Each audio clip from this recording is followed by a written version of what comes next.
Okay, we all know that reading is good. We all know that reading accelerates your language learning process, right?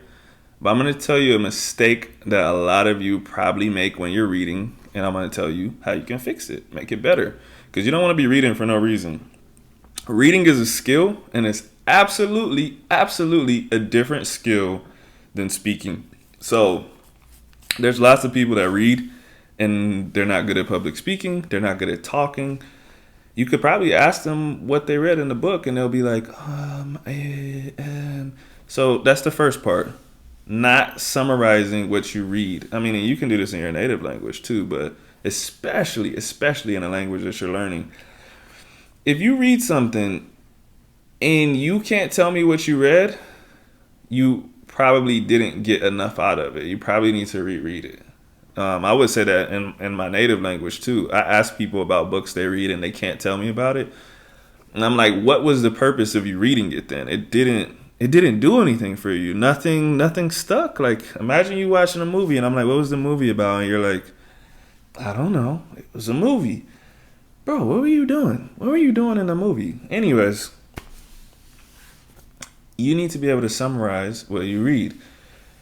What I like to do, and I do this with shows too, or anything really, I retell what I read, saw, heard as if I'm like gossiping or something. I'm really talking to myself, but I'm like, oh yeah, the book was about this and blah, blah, blah. Or if something happens at my workplace or something, I'll summarize it. And I'll say, okay, this, and this happened. Like I'm gossiping, I'm like gossiping with another personality. Super weird when I say it out loud, but it helps. And you get to work on your speaking while also working on summarizing an event and, being concise with information. The next thing, the other mistake that you're probably making is that, I don't even know if I'll call this a mistake, but I'm going to say we can improve your process by reading out loud. It's super cool to just, But like, are you taking it in? Are you making the mind to muscle connection? I know that's super weird. That's like a fitness thing, but it's really the same thing. When you haven't spoken in another language, sometimes you know what to say and your tongue just trips up because you're not used to saying it. So by reading out loud, you're going to improve that process. Right here, I have Judy Moody se declara independiente, right? I'm going to read some stuff out of here, and I'm going to tell you some ways that you can read out loud. We know that you have experiences, and you remember experiences because of emotion a lot of times. Something was traumatizing, exciting, whatever, you remember it a lot better, right? So if you're reading this book and you're like, Mama, Judy no quiere jugar conmigo. It's like, are you going to remember that? Like, you can read it with emotion. And I'm not even an emotional person, so don't judge me, but I'm just saying. I'm reading something that the mom says right here. I'm going to say it like the mom. Judy, juega con tu hermano.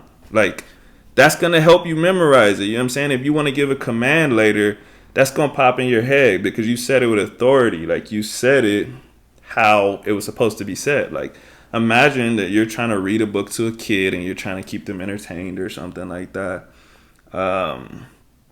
Like the next part, you could just tell it's hella whiny. Like, no me gustan los juegos de bebés. Like, I'm going to read it with emotion so that, like I said, when I have something emotional, it's just going to pop out. Like, that's how your native language works too. You had experiences, you remember how people said stuff, you repeat it, and it kind of becomes a part of your repertoire. Like, you don't even have to think about it anymore, right?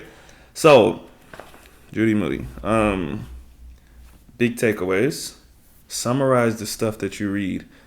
Baby books, TV shows, whatever. You need to try to talk about what you saw. It's going to help you when you have a conversation, because a lot of times we talk about stuff that we did, we talk about stuff that we watched. You don't want to tell somebody, hey, I just watched this cool telenovela, and they're like, what was it about? And you're like, no sé. Okay, bro, like that doesn't help anything. So summarize what you read and watch. Read it out loud.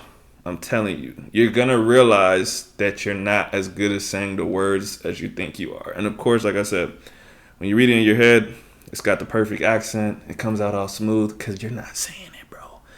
Read the book that you've already read in your head out loud and tell me if you can make it through it without stumbling or whatever. All right? I didn't want this to be a real long video. I'm at like a year, and I think I'm at like a year and 4 months or a year and 5 months, something like that in Spanish. So I'll probably make one or two more progress videos. Let me know if y'all want to see one. I might make a year and a half progress video and then a 2 year one. And then I'm probably going to be done with it after that. I mean, like at the gym and everywhere I go, like I have full conversations. I'm not saying they're amazing conversations, but like it's just, I'm just talking now. Everything that I learned is like through context. I'm not like really like struggling with conjugations or anything like that. I mean, it's subjunctive is always what it is, but I just don't have much to update anymore. Like I'm just gonna start making content in Spanish, but it's not gonna be like progress videos. It's just gonna be actual content, fitness videos in Spanish, stuff like that. So anyways, it's like 12:30.